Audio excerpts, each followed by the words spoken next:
Few weapons have stood the test of time quite like the M2 50 caliber machine gun. Developed over a century ago and still in frontline use today, it has fired across every major battlefield from the trenches of World War I to the mountains of Afghanistan and beyond. Its nickname is well-earned, Ma Deuce. She's loud, heavy, deadly, and reliable. And in the world of combat arms, there's no higher praise. The M2's story begins with one of the most significant shifts in warfare, the rise of air power during World War I. As airplanes became a dominant force on the battlefield, military leaders realized they needed a machine gun that could take down fast, armored aircraft. In 1918, General John J. Pershing requested a heavy machine gun capable of firing a half-inch round, something that could outperform the .30 caliber weapons used at the time. The U.S. Army turned to a name already etched into firearms history, John Moses Browning. Browning, who had already revolutionized small arms with designs like the M1911 pistol and the M1917 machine gun, began work on a scaled-up version of his water-cooled .30 caliber design. His challenge: fire a new, much larger cartridge, the 50 BMG Browning machine gun round. By 1921, Browning's vision became reality with the creation of the M1921, the direct predecessor of today's M2. It was a beast. The 50 BMG cartridge measured over 5.5 inches long, with a bullet weighing around 660 grains.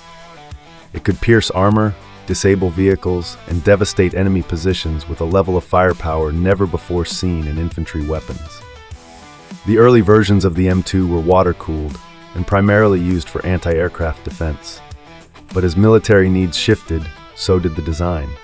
The water-cooled system was replaced by air-cooled versions that were lighter and easier to deploy.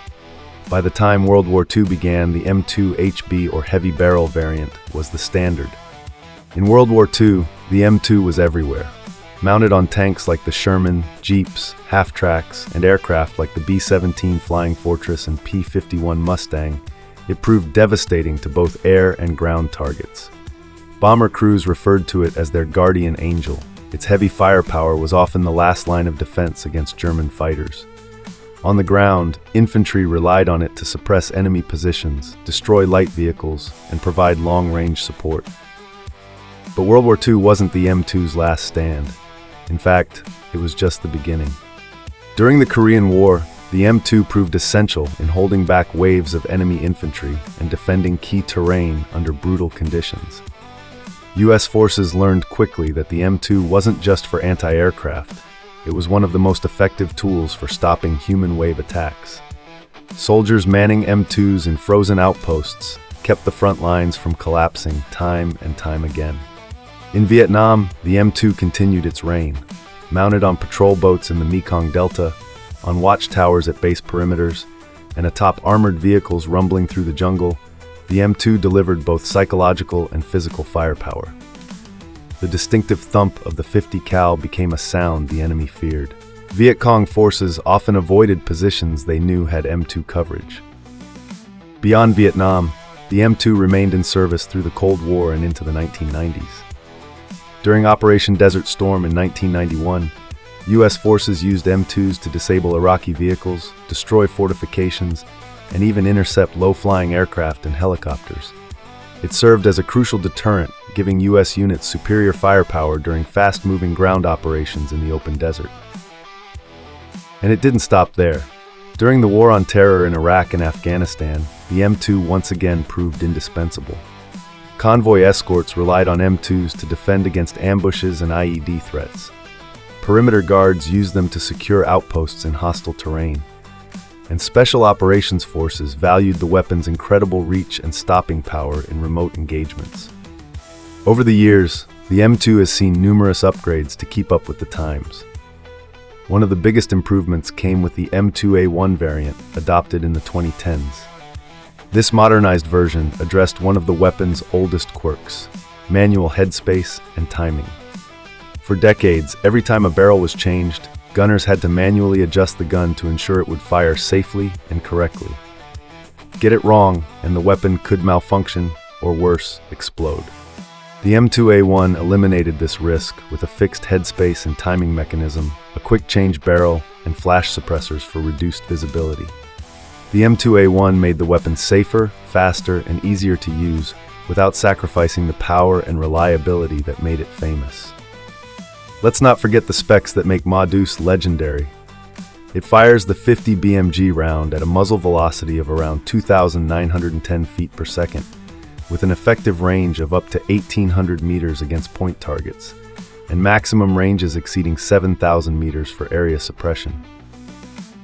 The M2's rate of fire ranges from 450 to 600 rounds per minute, though in practical terms, it's fired in controlled bursts to preserve barrels and conserve ammo.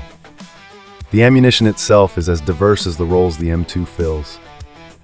Armor-piercing incendiary, API, rounds can punch through engine blocks and lightly armored vehicles. Tracer rounds help gunners see their shot patterns.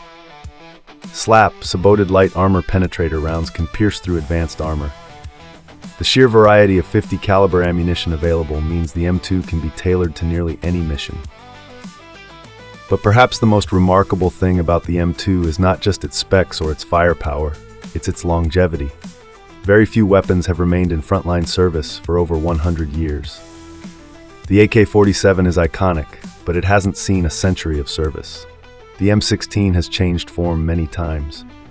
The M2, by contrast, remains largely the same as Browning's original design. It's one of the longest-serving weapon systems in military history, and it's still not obsolete. Today, the M2 is used by over 100 countries and is still in production. It defends embassies, convoys, aircraft, and forward operating bases. It remains a centerpiece of infantry firepower and a critical asset for deterrence. In an age of laser-guided bombs, autonomous drones, and hypersonic missiles, you might expect a weapon designed before the Great Depression to fade into history. But the M2 defies that expectation. It remains a symbol of enduring American ingenuity and of the simple truth that if something works, you don't need to reinvent it. You just keep it clean, keep it fed, and let it speak for itself. John Browning may have died in 1926, but through the thunderous roar of every M2 burst, his legacy lives on. Long live Ma Deuce.